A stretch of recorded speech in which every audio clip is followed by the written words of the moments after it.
Welcome to this episode of the Intentionalist Podcast. Today we are getting to know Coach Alice, the woman in front of the lens. We're going to learn a few fun facts about her, what her life has been like, what led her to come up with this podcast, and what listeners should expect. So welcome to the episode. Enjoy. Can you share a memorable childhood experience that shaped who you are today? I have many memories. I don't know which one really shaped me who I am today. What is so vivid in me, it's how I grew up I grew up as a shy child, being a firstborn who is almost the same age as as youngest siblings. So there is that competitive habit of wanting to do better, to be the most preferred child and all that. But what made me go back into my introversity was I never liked most of the things. I never allowed my inner self to choose. I have always that tendency to depend on my parents' choice or being guided to do this, do that. It had shaped most of my inability to make decisions of my own. That's one thing. A positive thing, it was wanting to be together with my family. I had a family that was together, that valued family time, bonding, doing activities together.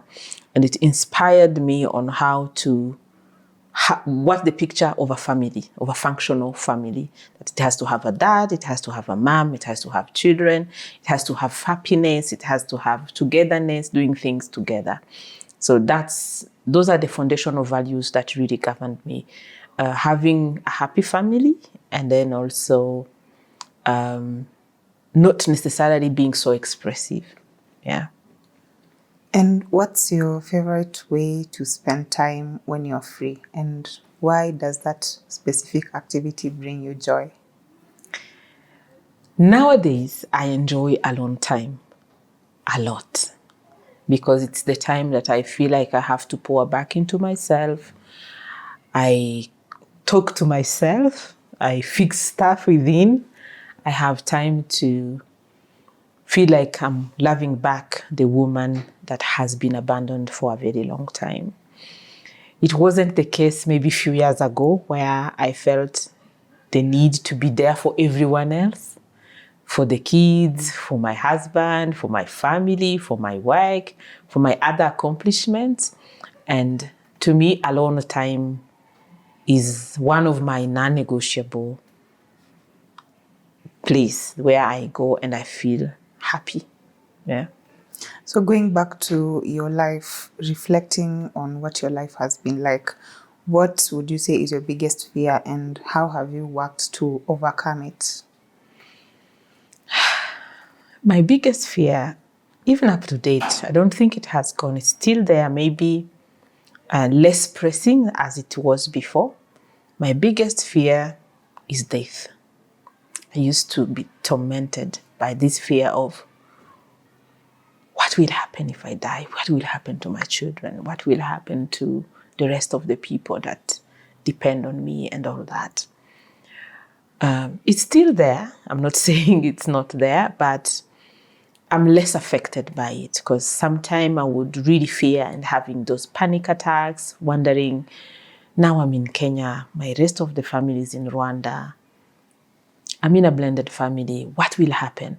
But the more you keep accepting the fact that there is less you can do in terms of predicting what will happen, you would rather create good memories, being intentional with your life, and then also save if you can, create what your children can depend on, and accept the fact that life has a limit and be at peace with it. Yeah, it does no longer torment me as it used to, but it is still a fear. Yeah. Okay. And what would you say is your ultimate aspiration or dream that you hope to achieve in the future?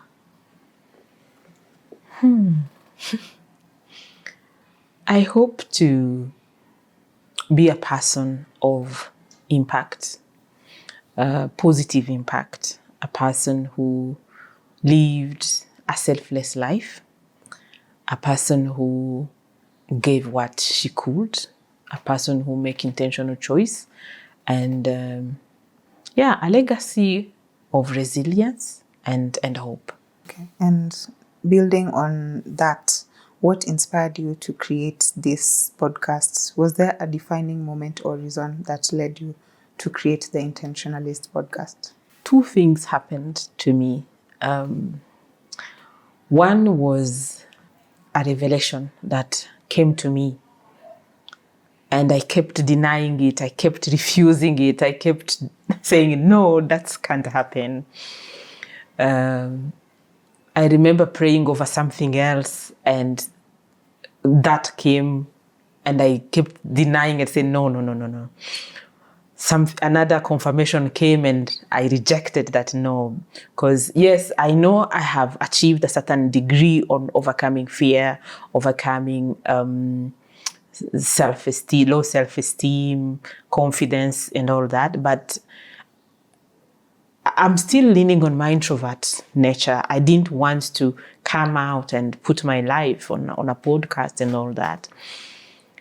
And when we were actually producing another video we did with this production house, I was filming a course.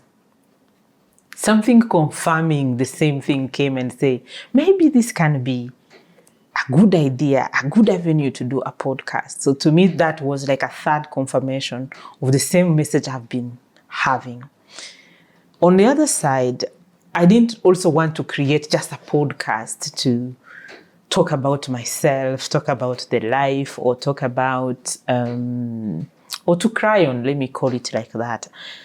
I wanted something that is like a repertoire, something that people can come and meet other people, like a middle ground, if I can call it like that, where young generation can come to get to peep on what is happening in adulthood, where people can come and peep and see, okay, does mid-age look like this?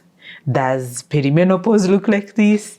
Does midlife crisis look like this? Where you can peep in real people conversation, not in books, not where. So Intentionalist was that. Choosing that particular name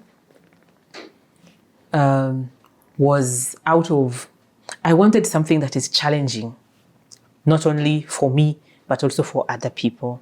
I'm on this path of into refining myself, always improving, constant, the Kaizen principle of constant improvement.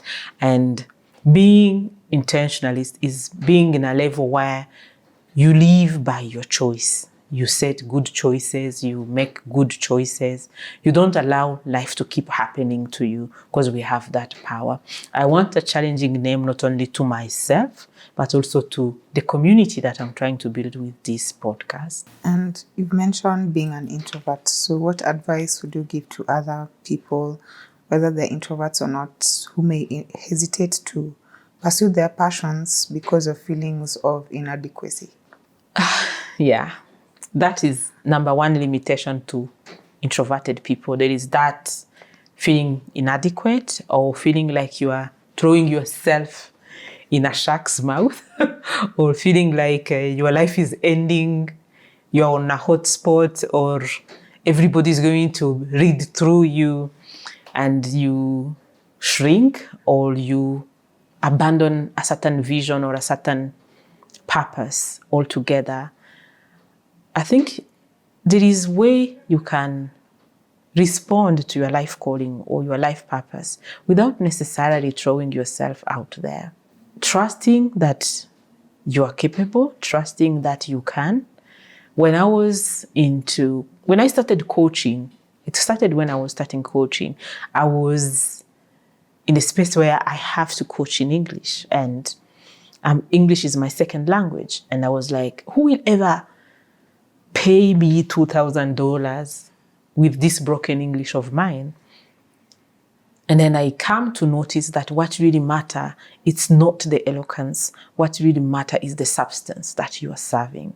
So if you know out here you are an introvert and you have substantial stuff that you would really want to share with the world is waiting for you. There is always a seat for everyone. Don't ever feel like, oh, this space is so crowded, I have nothing to offer. Oh, I'm so scared, I'm meaningless, I don't have this and that. Just try, launch yourself. You really don't have to have a full picture of how it will look like. You will adjust as you go. Yeah. And how do you plan to empower and inspire other people through this podcast? You cannot plan empowering. I don't think anybody can plan empowering. All you do is to give what you have and then expect that you have given it out of love, out of intentionality, out of care. And then those who are meant to connect with it will do that. Because sometimes I feel like when we want to control the outcome, it's because there is a certain narrative you want to push. But when you put yourself and you pour what you have, you allow the universe to channel it the way it wants to use it. Yeah. And what can listeners expect from the Intentionalist podcast in terms of content, themes, and the overall message you aim to convey? What they should expect is they should expect authentic content. I see sometimes people putting on YouTube raw, unfiltered. We are going to have deep, authentic conversations with different women. And I also invite listeners to share their own views on certain topics that we will talk. Also comment below, tell us what topic you would like us to cover in the future episodes. We will be considering all that. They should expect women who are willing to talk about their divorce journey, for example, their infertility journey, women who are willing to talk their transition journey, women who are willing to talk about stress, mental health, sexuality, all the things that happen to us as women. This intentionalist is encompassing a woman in her 360 approach. And how do you intend for your podcast to make a positive impact specifically on women who may doubt their abilities or their potential? As I said, this is a platform to, number one, get inspired by what other people will be sharing, get empowered, and also really break the bias around certain topic. And then if you come and hear so-and-so's story, if you come and hear how they overcome certain things, their journey, and by that, you might feel empowered, or you will also have like a point of reference. So-and-so has done that.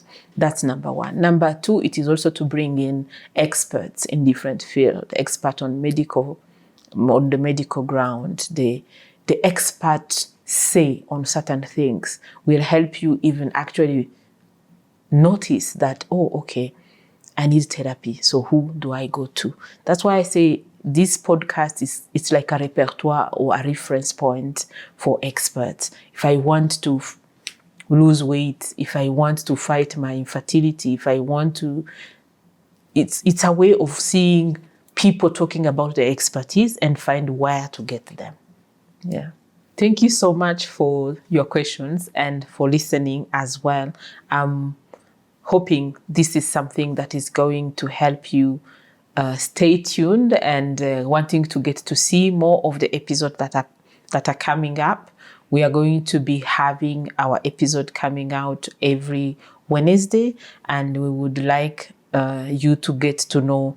We are having conversation on life and transitions. We are going to have conversation on femininity. We are going to have a conversation on etiquette, elegance, how women can use that to tap back into their grace. We're going to talk about infertility, perimenopause, and menopause, how we can approach that life with grace. We're going to talk more again on intentionality in our lifestyle. We are going to talk on divorce, how women can navigate divorce and co-parenting gracefully. We are talking about a woman in all her aspects. How do you pursue your career fearlessly without necessarily feeling the need to tune in your masculine wings?